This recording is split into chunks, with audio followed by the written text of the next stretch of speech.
Hello and welcome to the Nurse Maggie YouTube channel. I'm happy to be back to continue on the topic which was started last week, titled Do Not Say I Do Without Watching This Video.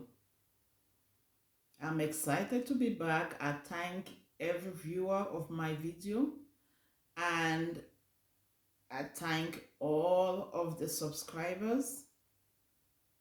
I do not take any subscription for granted. Thank you for giving me the opportunity to share with you what I've learned so far concerning the institution of marriage.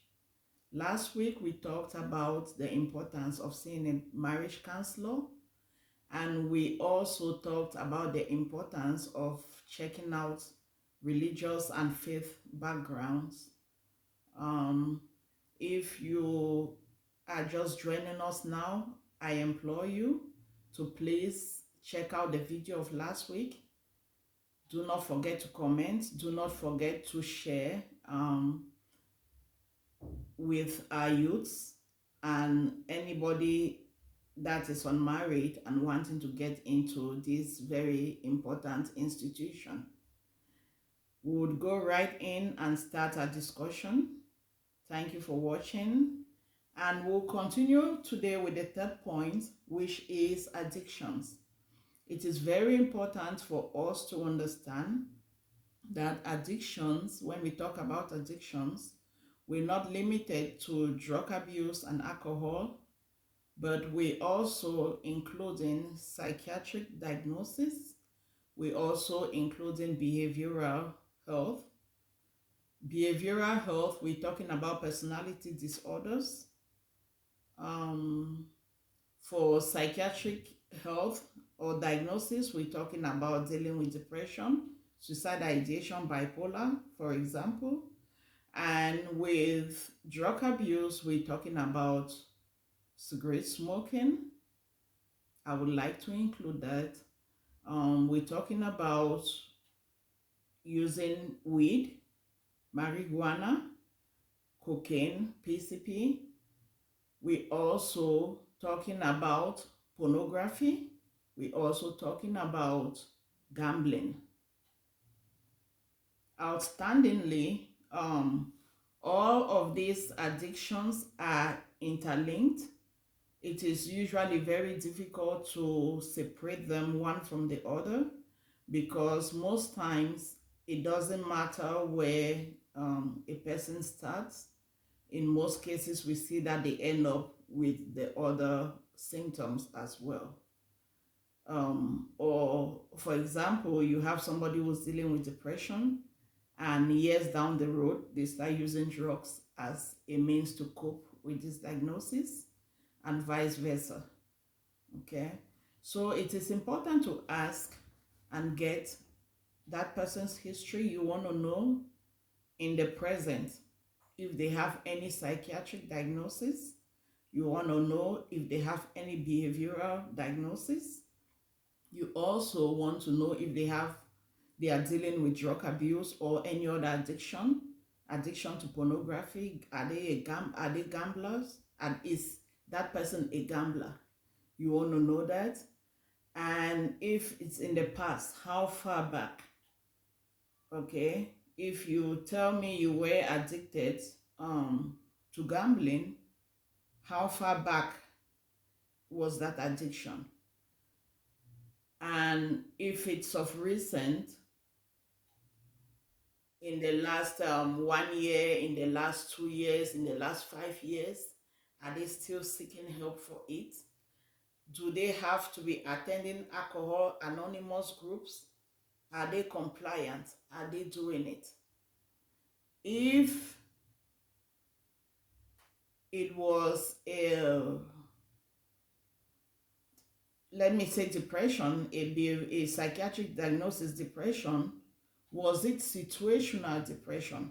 What was the trigger? Is it a chemical imbalance or was it situational? Okay. If they are in remission for an addiction, what was the trigger? What used to trigger them to go back to this behavior? You want to understand these things, you want to investigate into these things. So this is very important when you're going to be married to somebody. Medically, I deal with anemia. I've suffered many years from anemia. And when I met my husband, that was a big point of discord because he did not have any understanding what anemia was, you know. So when I would be going through a really, really low blood level and with all the symptoms that accompany, he didn't have an understanding of it. And because of that, he minimized a lot. And that is the same thing I'm saying. If you're going to get married to somebody, get an understanding of these things. If they are dealing with these things, you need to know about it. Just knowing is already empowering you halfway. Know about it, learn about it, research about it, ask questions about it, and then make an educated decision. Are you going to get married to them with these issues? It is very important that I note that when you get married to somebody who is dealing with an addiction, it is almost guaranteed it's going to break your union, because addictions are at the extreme of selfishness. And when I say selfishness, I'm not taking it lightly. It's not selfishness by wanting to be selfish. It's selfishness by control, by a grip. When somebody gets addicted, let me use an addiction like gambling. Okay, most people who have addictions, they do not want to continue after a certain point, but there is this grip, and it has nothing to do with willpower. It has nothing to do with I won't do it again, I promise you. Yes, you don't want to do it and you're giving your promise, but you're not stronger than the addiction. So there are specific ways of dealing with these things. So you, the other person who is not addicted, the other person wanting this person to be your spouse, make an educated decision. Are you willing to deal with these things? If you know you're not able to deal with it, then walk away. Addictions will break. People will come around it. They will break you because they start by breaking your finances, they break your psychiatric, they break your morals, they break your emotions. This person whom you love so much, you're trying to save them, and it's not in your power to do that. They're trying to save themselves, and it's not in their power to do that, except they seek help and except they are compliant with the help they seek. So I'm saying ask these questions. I'm not saying you must break the relationship if they say, yes, I have this history, or yes, I'm dealing with this. I'm not saying you must break the relationship, no. But if you're going to go on with it, know what you're dealing with. Be educated about it. Be conscious of the decision.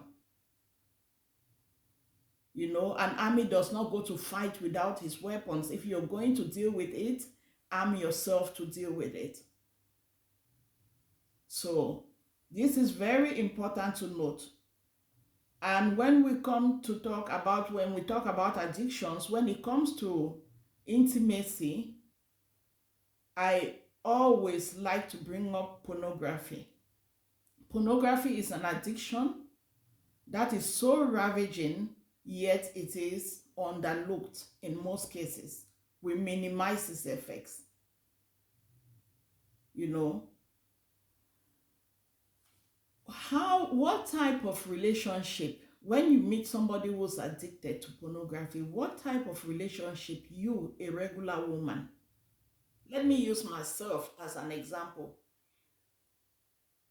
If I was married to somebody who is addicted to pornography, how is that person supposed to love me? How is that person supposed to want me when they have filled their minds with all sorts of, the women who act in those things, they are like size 2.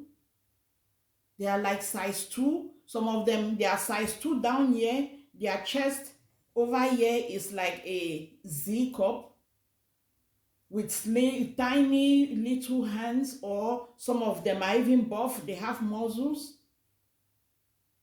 If that is how much destructive pornography is, because the person who is feeding their mind with those images is feeding their mind with those images. It's so difficult to love people that are real. Okay, let's flip it. If it's a woman and she's addicted to pornography, you, that husband, you better be buff. You better have all those muscles to be able to impress her. If she spends 3 hours, 4 hours, 5 hours filling her mind with images of impossible muscles, you're not going to come with your baby soft stomach and be like, the minute she feels it, she doesn't want you.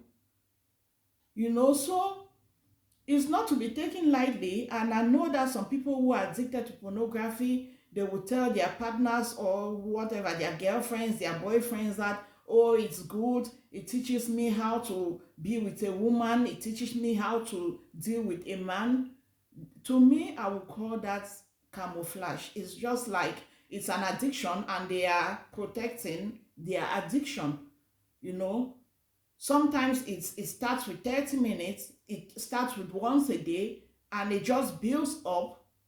As every other addiction happens, it starts with a little bit, and before you know it, is out of hand, because willpower does not work with addictions. So you also need to know family history. It's unfortunate that I watching the news in this last year, I've seen a lot of cases of suicide happening in Cameroon. A lot of people committing suicide. They come, they meet dead body, and stuff like that. It's just like, it's so unfortunate. You want to know if the person you're getting married to, if they have this history. And if you do, you watching this video, you do have this type of history, please, it is imperative that you disclose this information to the next person, because when matters arise, then they would have good information to be able to deal with it. When matters arise, it's in our society, we're still very shameful about this. But when you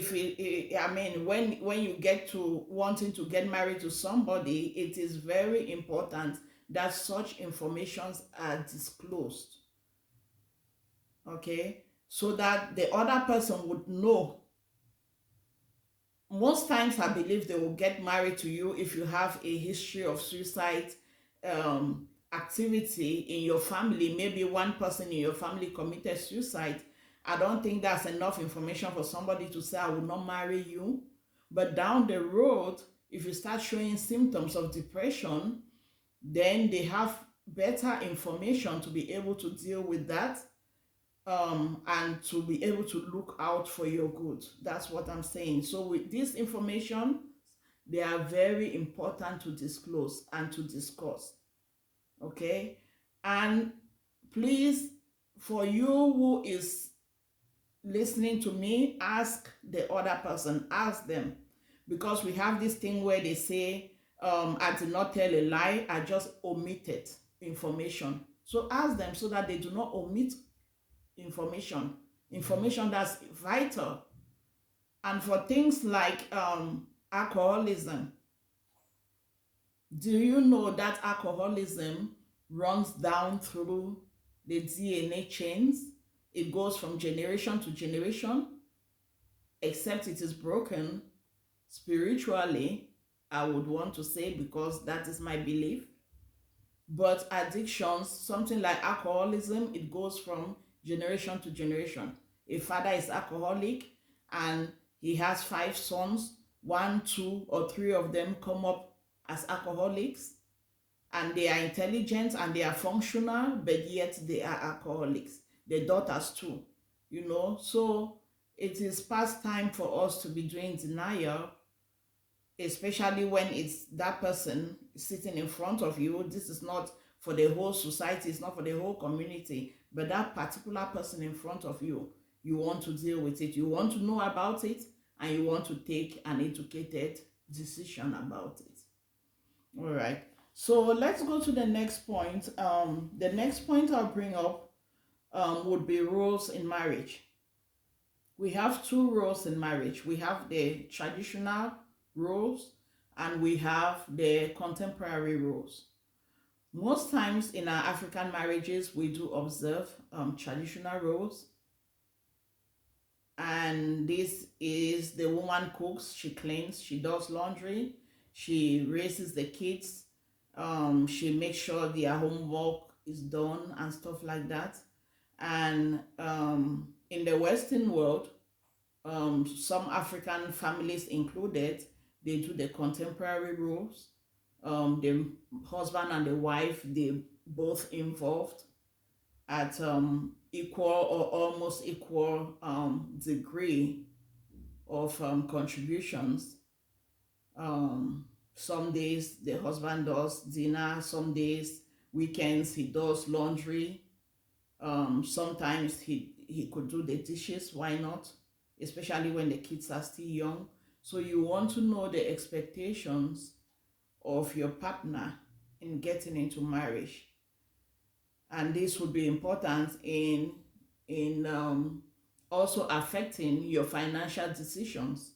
Okay, if your partner is, I've seen young men who wanted to marry a wife who would be a housewife, and unfortunately in these cases they went for women that were educated, like with degrees in their pockets. How can a man be coming to marry you? You have gone to school, you have your degrees, you have your dreams, and they come in to marry you. They do love you, but they want you to be a housewife. You know, these are things that you have to find out. You need to ask. Do not ask when it's too late. Do not ask when it's too late. You need this information. Ask them, what are your expectations? And also about your role in the house. Some men marry a woman and they want you to take the place of their mother. And a lot of women do get married to men and they want those men to take the roles of their father. So you want to know about these roles, the expectations. What is it? Do you need me to be that wife that will push you, or are you motivated enough on your own? You know, am I going to be the wife that will be discussing your day, your every day, and give you suggestions? Are you getting married to me because you need my brain? You've seen that I have a good way problem solving skill and brain. Is that why you're getting married to me?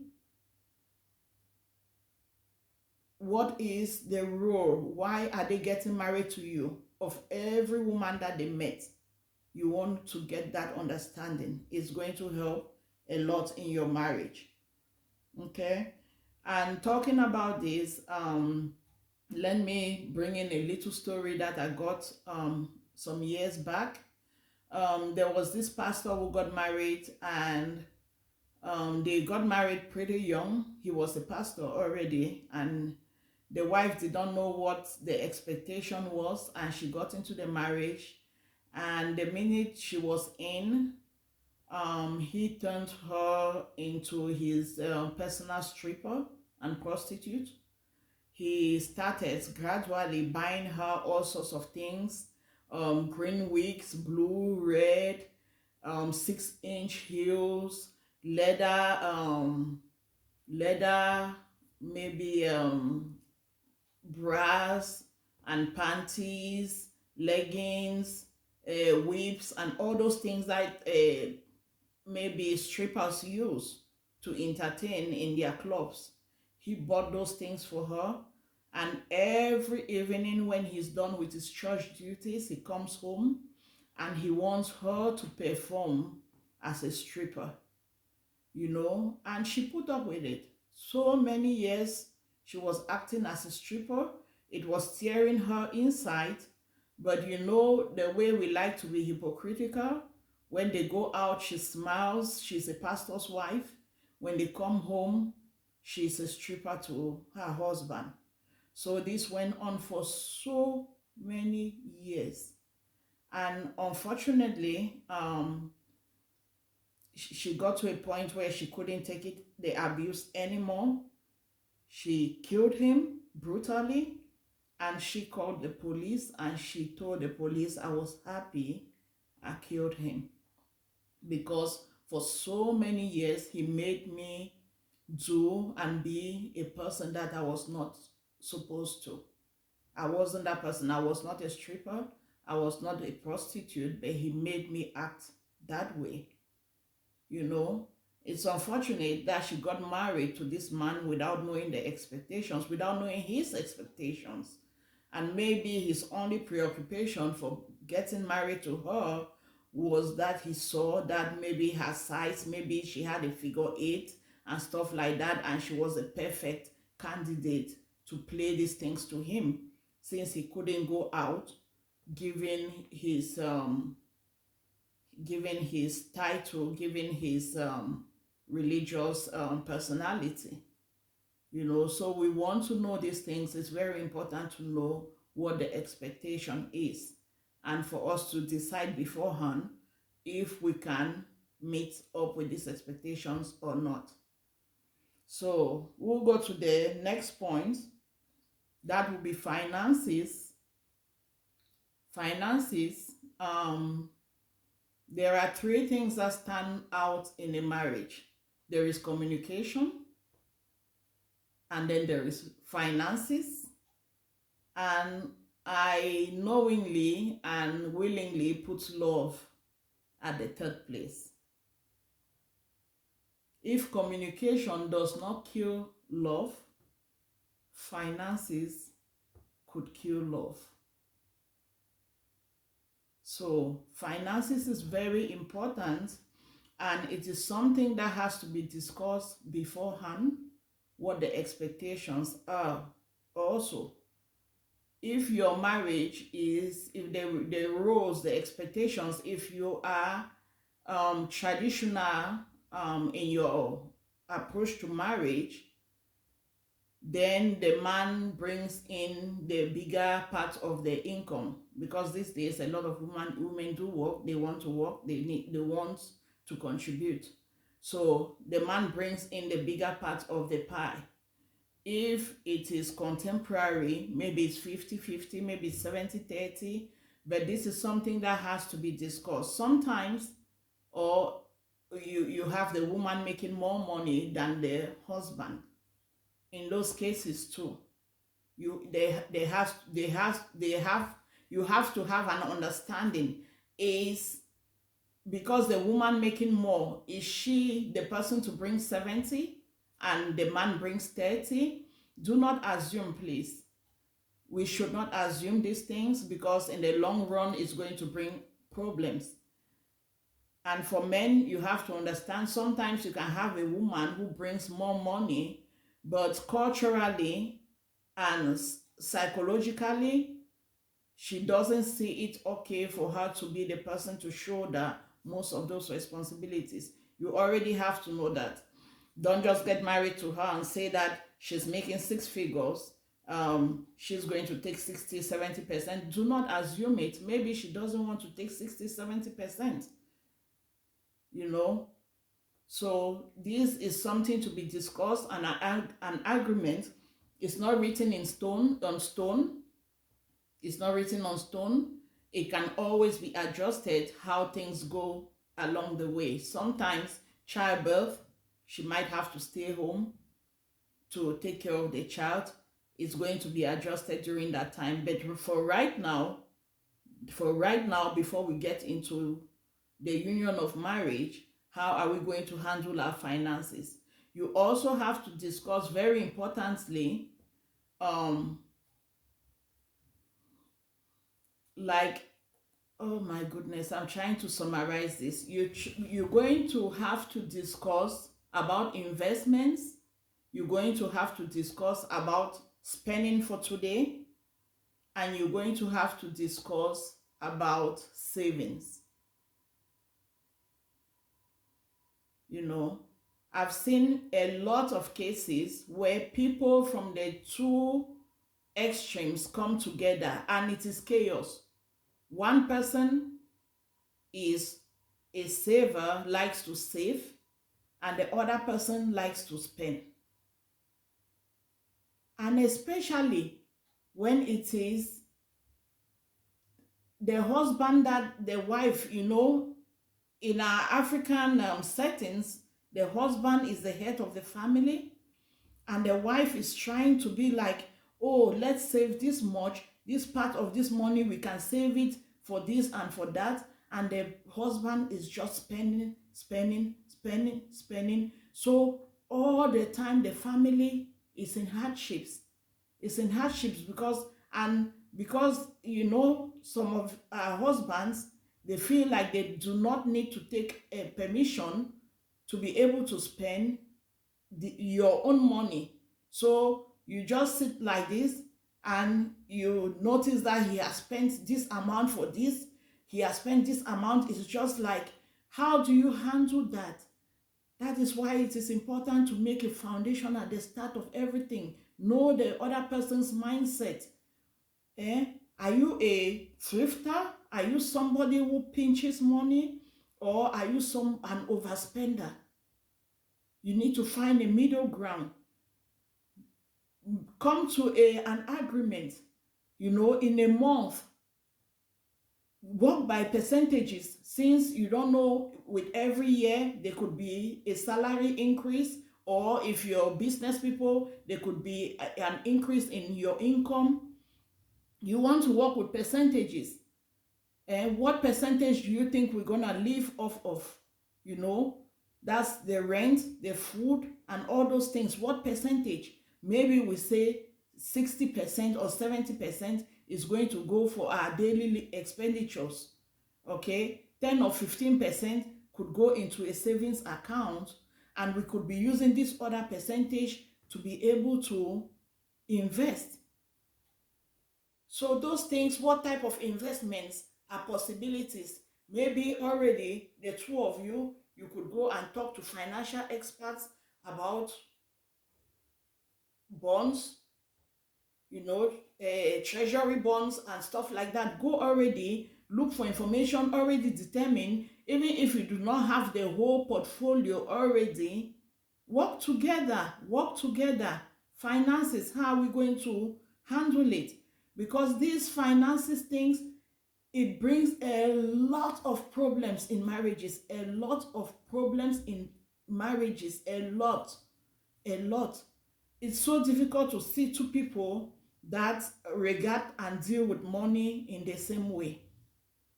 So that we have to discuss about finances. Okay? And what about properties prior to marriage? When I got first to the US and I heard about prenup, I thought that was the most absurd thing. I was like, oh my goodness. Like, really, who really sits and thinks about stuff like this? That you have to go and sign a prenup. But years after, sitting here right now, I think having a prenup is a good idea. And if you do not want to get to the point of having a prenup, what is the understanding?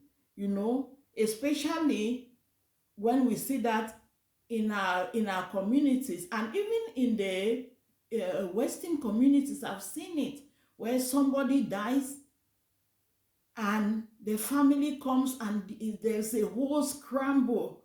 There is a whole scramble, you know.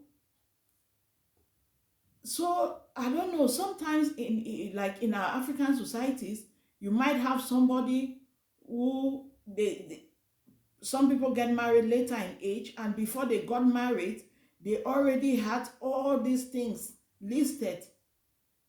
You know, what are you guys making of all those properties? He already had 10 houses and had 6 different businesses running and stuff like that.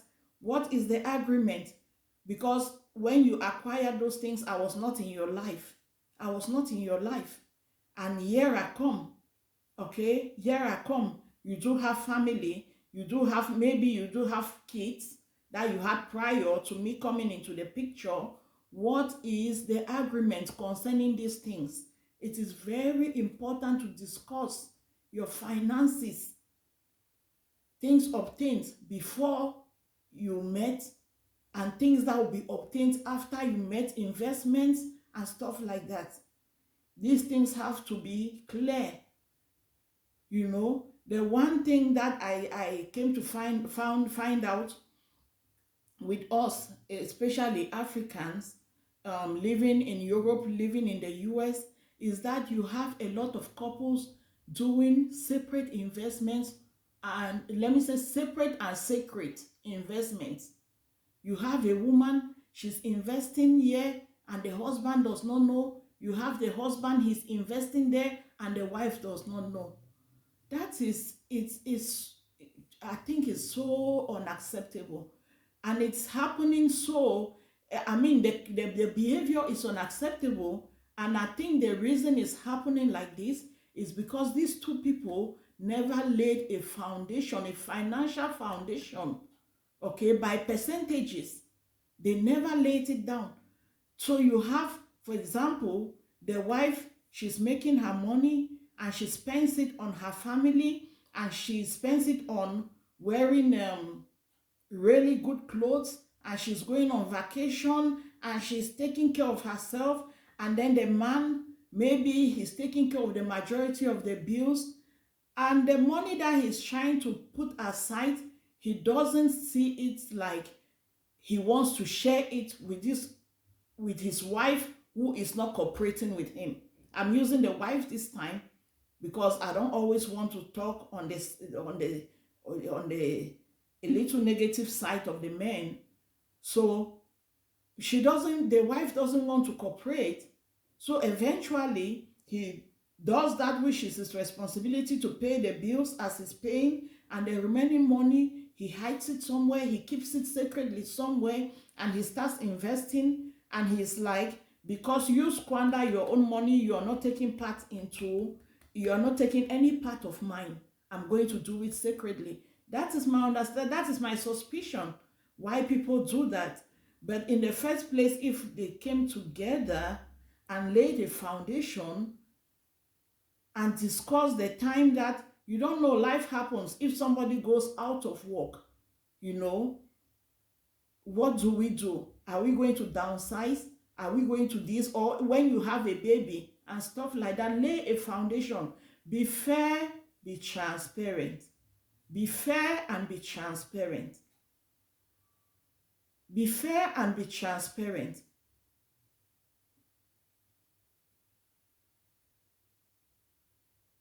You know, the communication, finances, love. Love is there. Love was there when it started. This is where I would stop for today. There is another part, a 3 points part coming at the end, equally very important points to consider when we say we make the decision to get into marriage. Thank you so much for watching. Do not forget to share, especially with people who are still looking forward to saying I do. You know, they say knowledge is power. Truly it is. So please do share, like, comment. I thank you for all your comments, and I look forward to reading and getting feedback from you for this video as well. And do not forget to subscribe if you haven't done that. And I would see you next time. I appreciate your time. Bye.